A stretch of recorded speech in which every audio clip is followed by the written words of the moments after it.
During my almost 6 years of service in Vietnam during the war, I came under enemy fire on several occasions. One of those was at the Majestic Hotel in Saigon, where I was wounded.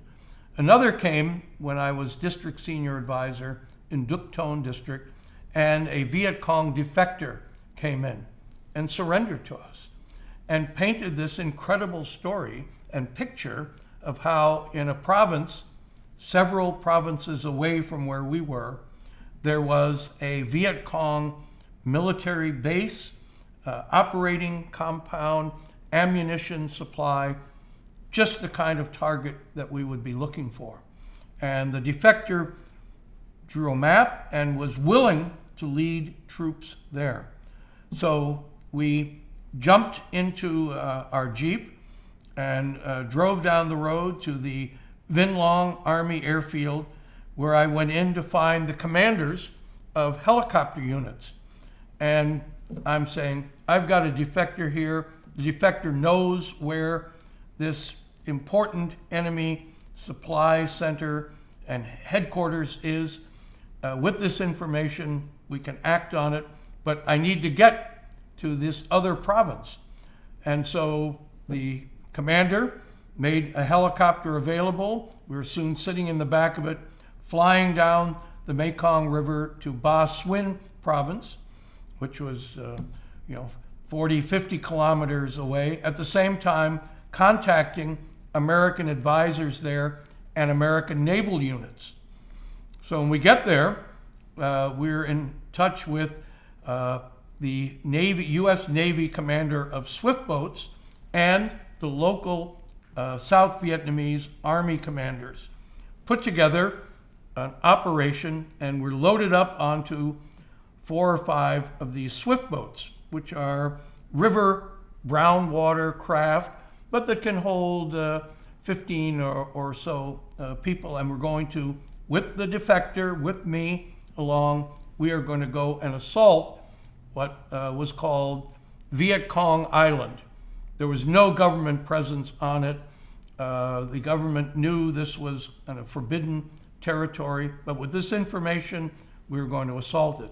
And so we're on the boats, we're riding, you can feel the wind and the breeze and the water coming off and then spraying your face as we're going.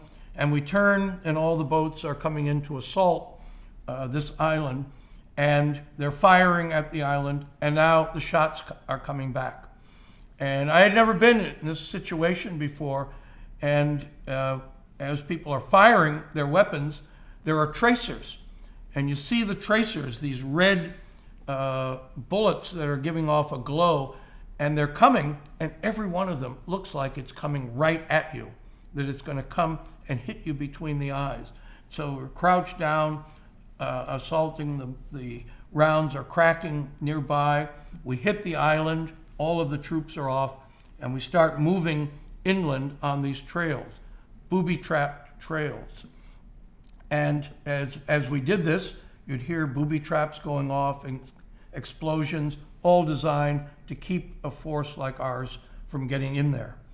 I'm walking along, we've got the defector with me, and one of the things I had learned was you look at where the person in front of you is stepping, and you just step where they stepped, because they didn't get blown up, they didn't set off a booby trap. You had to be so careful.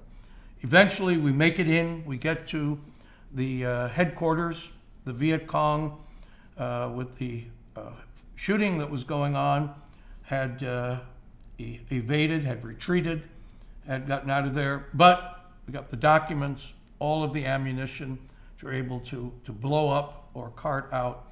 And it was an amazing operation, all put together on the fly, based on one defector coming in, my interviewing the defector in Vietnamese, drawing the map, then going, convincing helicopter unit commanders to fly us there, convincing U.S. Navy personnel to participate in the operation along with local forces.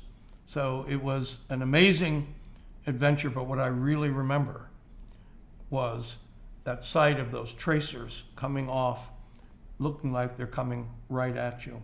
You can never forget that.